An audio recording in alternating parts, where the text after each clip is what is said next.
taken up the current responsibility as Regional Business Director for Industrial Solutions Business Unit, which includes material protection, oleochemical derivatives, performance intermediates, and high-performance chemical business. Please give him a big hand. Very warm welcome, sir.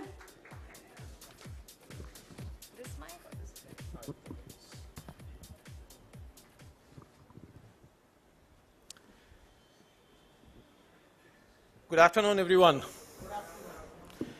So the honorable job of actually just taking up the stage after a good meal. I hope you all had a wonderful meal.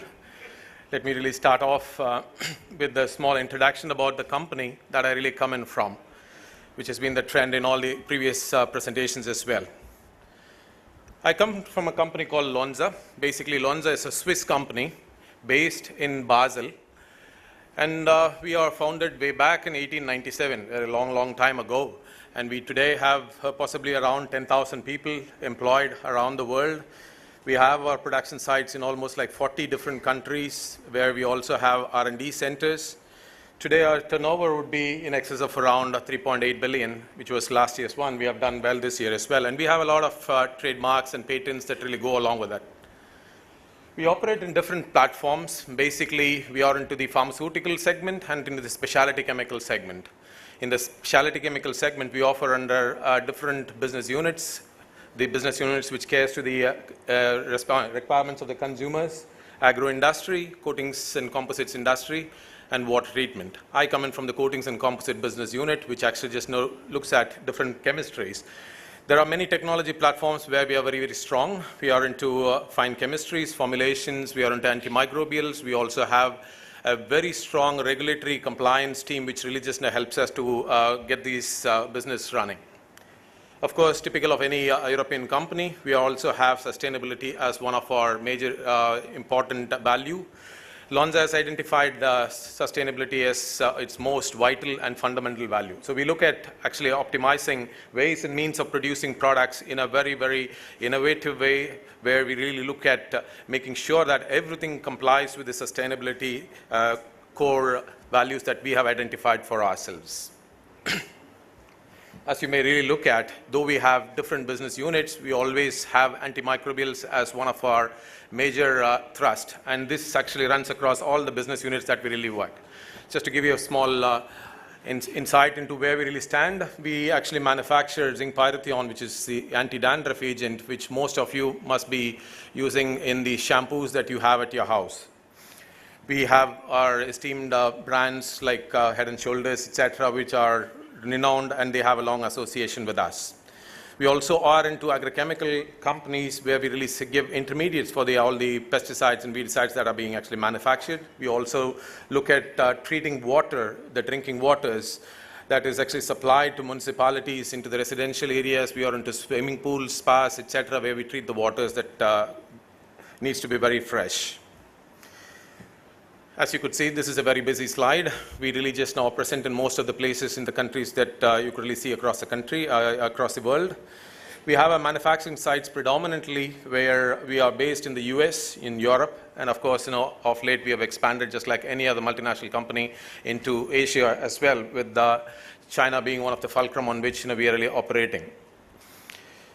I would like to just put in a slide which gives you the overview of the products that we from LONZA can offer to the paint industry. We offer preservatives, which is what I'm going to really talk about today, both the in-can and the tri-film. We also offer other products like cross-linkers and anti-corrosion agents, which really just gets into the paint industry. The in-can preservatives and the tri-film biocides, which we really sell, are actually known by the brands Proxel and Denzel, which are very well known in the market for a very, very long time. Proxel has been there for almost like 6 or 7 decades in the market. We also offer Omodine range of products, which is basically an anti-fouling agent, which goes into marine paints, and this helps to really prevent the ships from the drag and thereby saving the fuel costs. The Omodine also goes into aquaculture. Basically, it's coated on the nets, which is used in the aquaculture arena, which prevents the algae from growing. Thereby, we have a happier and healthier fish. So now I get on to the real topic that was actually just assigned to, for today's topic, today's discussion, basically a biocide. What are the other names that a biocide can be represented or called? Antimicrobials. We also call it as preservatives. It's just any chemical that really just is used to kill or prevent the growth of microorganisms, which by the goes in away or spoil or contaminate the raw materials of the products. Any water-based material will really have microorganisms, whether it is bacteria or fungi or yeast. And it can be, very well entrenched in almost all the domain of products where water is present. So what does it really create? It creates a lot of problems. So in effect, we need to have something to really preserve those products, which serves as an insurance. So basically, biocides is nothing but an insurance for protecting your product. Not immediately you will really know the effect of it, but you will really know the effect of this probably 6 months or 1 year down the line or even later than that. So when you talk about problems, what are the different types of problems are we really talking about? We talk about deterioration, primarily the spoilage of the products, where we really see a lot of malodor, pH deterioration, color spoilage. We have viscosity change. We sometimes see paint cans really just bloating up in the shelves, and you really have a lot of leakage or explosion sometimes in some of the places. So these are issues which really just come in addition to the loss of performance of the product. So these are some of the problems that we really see for which a biocide needs to be used. So how much are we really going to add? We add just anywhere between 0.1 to 2% depending upon the requirement. If it is just to prevent it in the wet state, probably we talk about 0.1 to 0.3, and then if you're really looking at protecting the paint in the dry state, you're talking about anywhere in excess of 0.5 all the way up to 2.5% as well. So how does it really just help? Basically, it cuts down the downtime of production. Basically, if you have a rejected product, you're going to really just take the product back. So this is something which you can avoid if you have the proper dosage of biocide and the proper biocide in it. Business loss and of course the customer credibility loss is also something which will really go along with this. So why does a paint and coating need a preservative? Basically, the paints which you really manufacture, if you just look at it, you will have a lot of organic nutrients into it. Anything which microbes can really just feed on is already there in your paint. And of course, after you really just paint the walls with your paint, organic debris also gets deposited onto it. This is one of the major ingredients and nutrition for microbes to just survive. What is the next one? It's water. Where do you really find water? Water is actually found in most of the places. Basically you put water into your paint. After it's applied, you have rainfall, you have leaks, you have condensation, you have all those things. Just you could have more moisture is going to be there. So if you have moisture and a good heating media, the climatic conditions in our countries are very, very ideal, between 25 to 30 degrees in the normal, which is ideal for any microbes to really just survive. And of course, you have a pH which is pretty good. So all these 4 criteria help you to really just make sure that it's a very good media for the bacteria or microbes to really just survive. So you need to really protect your paint. Obviously, you need to have a biocide. I'm just getting into some of those issues which normally a coatings manufacturer really face. So what are the things that you are really just looking at? Why should we really just use a biocide? How much should we really use a biocide? So the value that you really assign for a biocide is something which is very important, because if you don't really look at adding the biocide in your product, the impact is that you're going to really have a lot of issues later on. The product might really deteriorate. You will really run into a lot of future issues on the customer credibility. So what are the things that we are really looking at? We need to really have a biocide which is actually having a very broad spectrum of activity. As I mentioned, you need to really just protect it against bacteria, fungi, and virus. All these are actually just, fungi and algae. All these are very different in nature. You need to have a broad spectrum of activity. That's why you normally see multiple active biocides being used for preservation. You use it in the interiors as well as in the exterior walls. In the interior, let me really take the interior paints. Generally, only fungi grow in the interiors because algae requires sunlight. Algae will only go in the exteriors. In an interior, if you just look at it today, there are a lot of people talking about clean air syndrome because all the IT companies are completely closed with air conditions inside like what we have here. So you have a lot of microorganisms being circulated. So you need to be concerned about the air quality. You need to be concerned about the human contact with the paints. So these are things which are required to be concerned when we really look at choosing a biocide. When you go onto the exteriors, obviously our climatic conditions in this part of the world is very, very difficult. So you need to really just make sure that you have a very good algicide. You need to really have a good fungicide to really just complement it so that you have a long protection against the microbial contaminations. A paint company will always be really looking at a paint protection, a film protection agent, which should be chemically stable. At the same time, it should be compatible with all the paints that you manufacture. It should also be making sure that it does not really affect the paint properties. And of course, the major aim is to really just give a long-lasting film protection in spite of all the long years that it's going to be there on the walls. Let me really just get on to the in-can preservative part of it. You would be very familiar with these kind of nomenclatures now, the isothiazolines, because gone are the days when the first and the second generation of biocides were all there. You must have heard about the PCPs and the PMOs, which were once upon a time used, but nowadays it's not so. We have actually just moved on to the next generation, which is the third generation of biocides, which are typically based on isothiazolinones.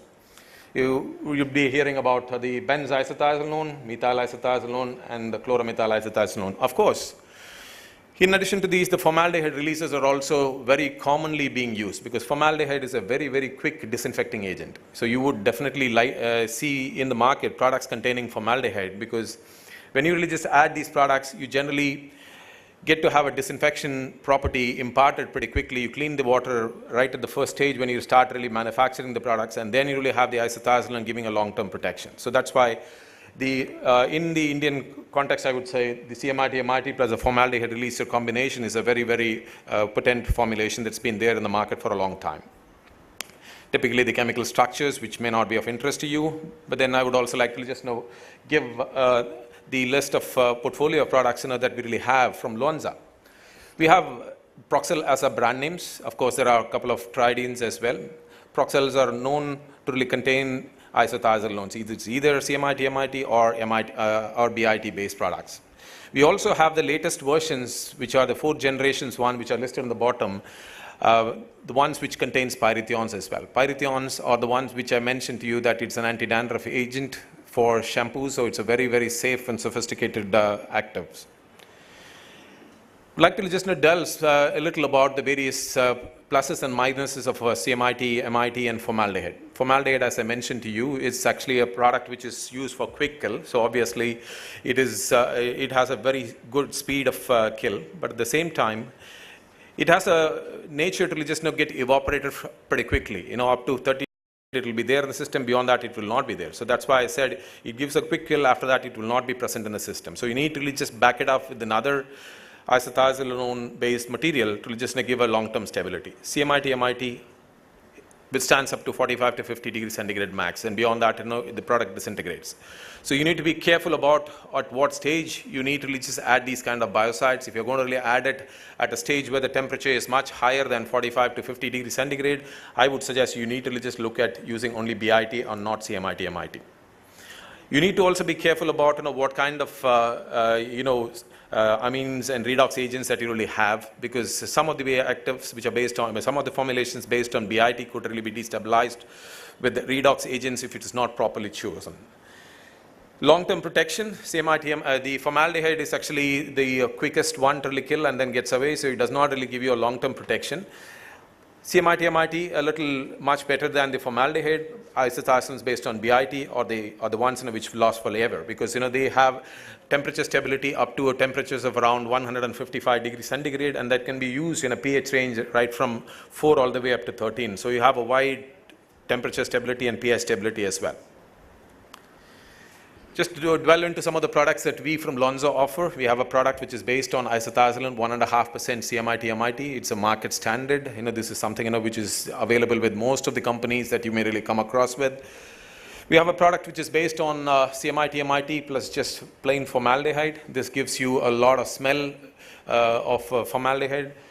But however, the availability of formaldehyde to just disinfect the water is actually pretty quick. You have dosages which is to be used in the region of around 0.1 to 0.3. The next higher versions is to really just make sure that the formaldehyde is not available freely. The free formaldehyde is much lower. So you really make sure that this formaldehyde is entrapped in an amine and you have a formaldehyde donor. So what does it really do? It releases formaldehyde only when there is a microbial contamination. So you have the 1.3% CMIT, MIT to give a long-term protection, and the formaldehyde donor releases whenever there is actually required. And this formaldehyde which is actually released, what happens is it comes to the space which is between, in a container between the lid and the paint itself, in which we call it as a head space. In this headspace, the formaldehyde just stays over there, and it does not prevent any other external contamination to just happen. Proxil GXL, it's based on 20%. This has been there in the market from almost like 50, 60 years. This has been a workhorse for us. 20% material based on dipropylene glycol. We also have, we also have a slight variation of this based on monopropylene glycol as well. Now, with mentioning all these products, I just want to really touch upon what are the issues that we really contend or we face against these kind of products. Any biocide is actually, which is based on isothiazolines or sensitizers. So if you are exposed to these kind of things, you need to be careful that you wear all your PPEs. Your worker safety is much more important. Your safety is also important. These are hazardous chemicals which has been classified as skin sensitizers. So there are the European Union, way back in 2000, or even well before that, has been talking about these kind of things. And they have specified a limit to each of these products to be found in the end products. What I mean, your paints can only just have a specific amount of these isothiazolinones. If you just look at it, I mentioned about the workhorses, the CMIT, MIT, and the BIT based ones. The limit of CMIT, MIT used to be 15 ppm. And the limit of BIT used to be 500 ppm, which means your paint, if it is found to be detected to have more than 15 ppm, you are supposed to have labels which clearly says that this is actually a skin sensitizer.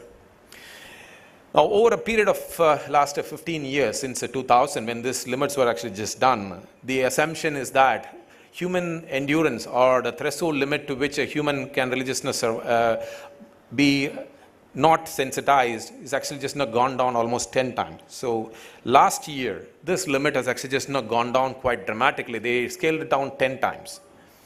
So the limit of CMIT, MIT has been reduced from 15 ppm to 1.5 ppm. So at 1.5 ppm, if you really just take the normal dosages which is required, which is anywhere between 0.1 to 0.3, you will not really have sufficient amount of a preservative in your paint to protect it on a long-term basis. Now, so this is actually just forcing companies like us to think about various advanced technologies, which is where the 4th generation of biocides have actually just come in.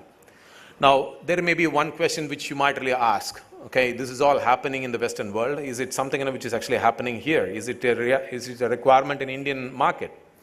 Maybe until last year, I would have also said, we may have to just wait and see.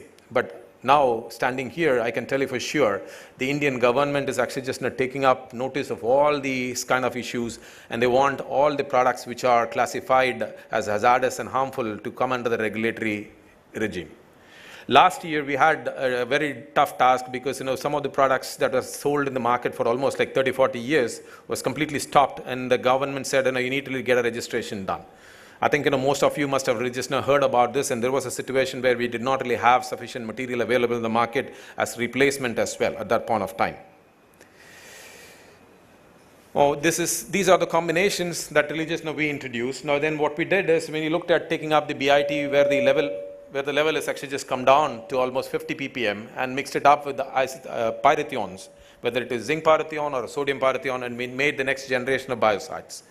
We tested it out in different substrates, and this is a report which really came out from our lab. It's a standard acrylic interior paint, and we really challenged it to first, second, and third challenge. So what does that really mean by a first, second, and third challenge? We actually just simulate the kind of contamination series in the laboratory itself. We may not really get an exact replica of what happens out in the exteriors for these paint, but we do replicate it, and this is a standard procedure which is followed worldwide to just check the efficacy of the product. We take the paint, put it on a small filter paper, keep it on a medium where it can really grow, and on top of that, we really put in all the microbe, whatever that we really see as the bacteria or fungi or algae on top of this, and allow it to really grow. When in this particular one, since it's an ink and preservative, it's a mix of only the bacterial challenge that we really say. you allow these things to go, and if the biocide is pretty good in the paint, then you don't really see paint grow, the microbes growing on top of the filter paper. If the biocide is not sufficiently present in your paint, then it starts growing on top of it. So this is how we really just evaluate the efficacy of a product, and then after waiting for 1 week, if there is no growth on top of your paint, then we again challenge it with one more set of microorganisms, because constantly in the outside world, the exterior paint is continuously being bombarded with all these microorganisms. So we try and do it 2-3 times. So until the 3rd challenge, even we did it up to 5th challenge, and we found that products like Proxel LS, which is a combination of BIT and sodium parathion, really passed very well in Indian climatic conditions. So the combination of BIT plus zinc parathion, this is an interesting one. It's a combination which we developed many years before, but the recent regulatory issues are actually just now making sure that these kind of products are being looked at by all the paint companies. This is a very interesting molecule because it has 2 different types of modality of preventing or the growth of microorganisms. Let me really just look at the way that BIT and ZPT actually kills the microorganisms. Basically, the cell contains a cell wall, and a product like ZPT acts on the cell wall and makes sure that there is no metabolism happening. So it affects, or rather completely clogs the cell wall, as a result of which there is no breathing that can really happen in the microorganism, and the microorganism dies. Now the second one, which is BIT, it's electrically active. What happens, it really reacts with this thiocyanate group, which is S and the thiol group, and S and nitrogen, which is called as a thiol group, and it disrupts the complete metabolic process over there. So by this, you have 2 different types of or modes of killing, and this product has been very, very successful in actually Indian climate, because even if it does not really get killed by the isothiazolone, the pyrethions really just are very active against those molecules. So it is a very, very interesting product that we have, where there is an enhanced activity which has been given. The minimum inhibitory concentration, what does it mean? It's the minimum amount of the biocide that is required to kill these kind of bacteria. So some of the commonly seen bacteria, fungi and yeast which is there present in the paint industries have been taken up. So if you just look at those numbers, it's either a single digit or a double digit. There's only one which is a triple digit there on the fungi and one on the yeast. So you can really just compare this with any of the other biocides that are available, and you will find that probably there is nothing matching this particular values. So this clearly says that the amount of material that is required can be very, very low. The dosages can go even up to 0.05%, and still this will really be working very well. Let me go on to the dry film side. The paint companies have a very limited number of biocidal actives to choose among. Some of those actives which you see in the market, which are clearly fungicidal, or OIT, DCOIT, you have BBIT, carbendazim. On the algicidal side, you would have really heard about diuron, tolbutyrin, and ergorol. Of course, the zinc parathion, which we call it as zinc omidine because that's our brand name, is basically fungicidal and algicidal combination. Of course, zinc parathion also has bactericidal properties. So this is one active which can really work against bacteria, fungi, and algae. Today in the morning, I think in the keynote address, there was a mention which was made about the in a paint for the hospital sector. Zinc parathion is one molecule which can really go on as an antibacterial one for the hospital hygiene paints. Many of the multinational companies have introduced products based on zinc parathion, and these are actually used for cleaning up, used for painting the surgery tables where you need to have a very good antibacterial property. If you need more guidance on those kind of antibacterial property, we are very happy to just provide some support, but this is probably one of the best molecules that's available. Of course, the second molecule which is used for hygienic paints is BBIT, and we have products based on BBIT as well, though it is a little expensive compared to zinc parathion. So what's the other criteria that normally a paint company really looks at? You have limited actives, so how do you really choose among that?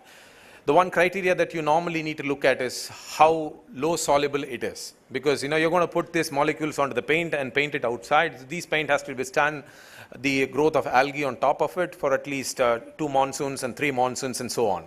So today there is a claim from many of the companies here giving 5 years warranty, 7 years warranty. It's all based on these chemicals. If you have a right biocide into it, your paint can really just withstand up to 5 seasons or 7 seasons, depending upon how much you really put in. But you need to be careful about how you really just choose. So the first one is, you choose which active you want to really have, whether it's a fungicide or an algicidal property that you need to really have. Of course, you need to have both for the exteriors. And then you choose how low the solubility is. You have 3 categories here. The one with a very high water solubility, where you have octyl isothiazolin, which is normally found in the Indian formulations. You also have products based on IPBC. The ones which are in the center one are where you have diuron, which is one of the most commonly used algicide in India. And the third one is the group A, which is containing zinc-omidine and carbendazim. In India, you would really find a lot of carbendazim-based products available. We, as Lonza, have promoted zinc-pyrithion-based material for the last many years now. So I would like to just touch upon the product that we really have as a standard one in the market. This is the product Denzel DF, which contains 20% diuron, 10% carbendazim, and a 2.5% of OIT. How does it really just help? Because this is a material where you have a very high dosage of algicide and a combination of carbendazim and OIT, which is actually a fungicide. This prevents the growth of both fungi as well as the algae. Now, how does our product get to really have some uniqueness? Basically, the product Denzel DF contains actives 10% more than what the normal standard is there as a standard product. So we have diuron based with minimum 20%. We have the specification as 20 to 22, whereas all the other companies have it as 18 to 20%. Carbendazim, most of the companies have anywhere between 8 to 10%. We have minimum 9% as the specification. So what does that really mean? If you can really compare apple to apple, the product that you really buy from us would really give you a 10% more insurance than what you really can get from the others. But I would also like to highlight that this product contains an interesting feature, that the viscosity of this material is the maximum of around 3000 centipoise. So how does it really differ, and what's the advantage? When you have a very thick material, if you really just have to really pour it out from a container, you will normally lose a lot of time. A lot of material on the container itself, and these being hazardous, we wouldn't really encourage somebody to just handle it improperly. So when you have a less viscous material, it's easier to really pour everything completely, and you have a lot of time, which no wastage is actually seen. So this, when you really pump it out as well, you could really just see that there's not much of issues. And if you have a biofilm being formed because of the solids which are stuck onto your vessel or onto the pipelines, there is a possibility that you will have microbes going between the vessel and the biofilms. So that is actually avoided with these kind of products. So this is one difference that we really have compared to any of the other market products which are based on diuron, carbendazim, and OIT. I would need to just tell you how and why we really have this eco-friendly product. Now, let me really just explain this one. This is zinc pyrithion based product. I have been talking about how zinc pyrithion is actually a very good molecule. It really just works very well. And it is a chemistry which has been used in very, skin-friendly materials like shampoos. We have a lot of shampoos based on zinc pyrithion. So this is a very safe chemical compared to all the other actives which I have been talking about. We can use it in interiors as well as in exteriors. And we have actually just painted this into many buildings, and we have really just have a very long experience of saying how it really looks like. These are examples that we really see in many countries. One of this is in the Indian building as well. Now, what are the challenges that you really face? As I mentioned to you, the fungicides. What are the fungicides that we really have? Carbendazim, chlorothalonil, zinc-omidine, and I would like to just mention, carbendazim is a product which is actually being talked very intensely in many of the toxicological forum, because it is not seen to be a very favorable one. It's not a very safe one. The one product, property which I really just want to highlight here is it's a category 2 mutagen, which means you are exposed to a chemical which is actually bound to have serious cancerous effect as you get exposed to it very long time. So this becomes a bit of a challenge in spite of all the other pluses. So you really have to use, in the European context, labels containing the skull and bone and the dead fish and dead tree. Of course, these are not prevalent in India at this point of time, but going forward, I see within the next 4 or 5 years that we may have to just have these kind of labelings put on the paint that you really supply. It's because the regulatory issues are being highlighted in every forum that has been discussed within the Department of Chemicals in the Government of India. What happens to the next chemical? So you really knock off carbendazim, so the next one is chlorothalonil. Chlorothalonil is actually pretty good, but then it actually hydrolyzes in alkaline pH, and it also chalks out quite easily. So this doesn't really go well with your paint formulations. So I wouldn't really feel comfortable actually just saying that this is a good chemistry. So what next? The next one that's available is zincomodine. So how good is zincomodine? I've been telling you that it's a very safe one. It is definitely not a mutagen. It is not a carcinogen, and it is not a skin sensitizer. So what does that really mean? Does it mean that it is also safe? Yes, it is safe to the human, but then when you really look at using it more than 6,000 ppm, it also attracts the environmental hazard labels in the European context. So every single chemical that is actually used to kill something will really attract a label. You need to just find out which is actually safe for the human beings and which is actually safe for the environment. Now here, ZPT, though I have mentioned that it's a very safe for human, it also attracts the environmental one if it is used beyond 6,000 ppm. Let's really get on to the algae side. How about diuron? Diuron, you need to just look at it, and this also attracts the dead fish, dead sea, dead fish, dead tree symbols, and also has the hazardous label also beyond a particular one. So what are we supposed to really do? Zincomodine, we can really use it as a single molecule. Yes, you can. In most of the situations, Zoe will really just give you a very good algae and a fungicidal one. But in very challenging environment in the coastal region where you really have a lot of humidity and this, you need to really have an algal boosters. So what we normally say is zincomodine plus a little bit of diuron, which is by far the safest of the algae, would be a good combination to really look at. So you need to really have a paint formulation containing Zoe, which gives a good algae and the fungal activity, primarily the fungal activity.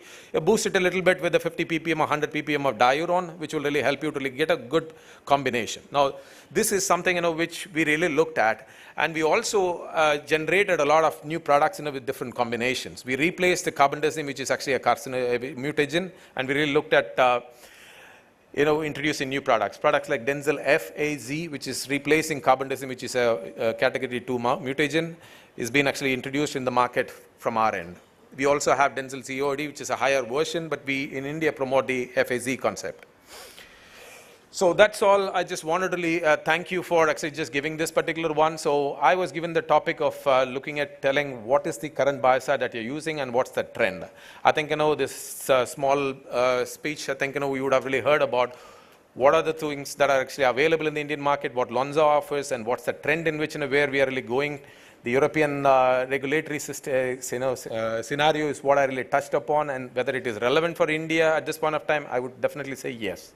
I have been associated with actually the Central Insecticide Board working with the diuron related guideline formulations. So we have been actually talking quite intensely, and this is something which is going to be a stumbling block for which biocides you will have to use in preserving your paint.